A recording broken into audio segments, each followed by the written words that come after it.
Kejadian 2. Demikianlah diselesaikan langit dan bumi dan segala isinya.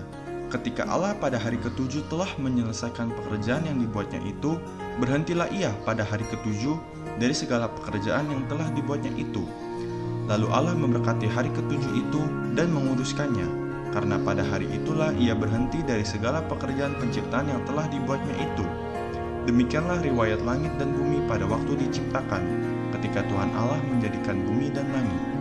Belum ada semak apapun di bumi, belum timbul tumbuh-tumbuhan apapun di padang, sebab Tuhan Allah belum menurunkan hujan ke bumi, dan belum ada orang untuk mengusahakan tanah itu. Tetapi ada kabut naik ke atas bumi dan membasahi seluruh permukaan bumi itu.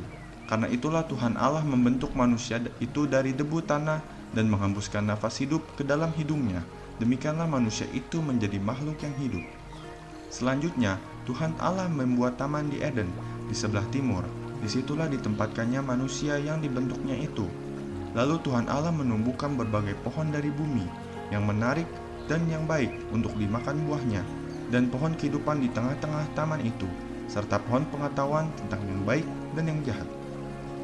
Ada suatu sungai mengalir dari Eden untuk membasahi taman itu, dan dari situ sungai itu terbagi menjadi 4 cabang. Yang pertama namanya Pison, yakni yang mengalir mengelilingi seluruh tanah Hawila, tempat emas ada. Dan emas dari negeri itu baik. Di sana ada damar bedolah dan batu krisopras.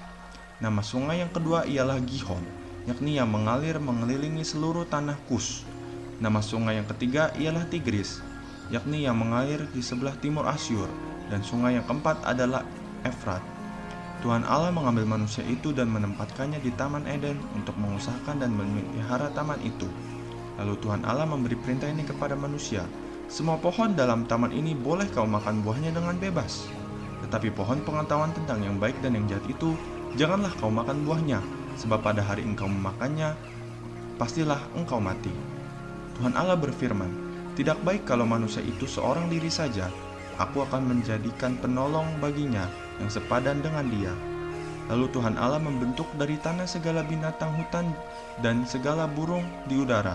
Dibawanyalah semuanya kepada manusia itu untuk melihat bagaimana ia menamainya, dan seperti nama yang diberikan manusia itu kepada tiap-tiap makhluk yang hidup, demikianlah nanti nama makhluk itu. Manusia itu memberi nama kepada segala ternak, kepada burung-burung di udara, dan kepada segala binatang hutan. Tetapi baginya sendiri, ia tidak menjumpai penolong yang sepadan dengan dia. Lalu Tuhan Allah membuat manusia itu tidur nyenyak.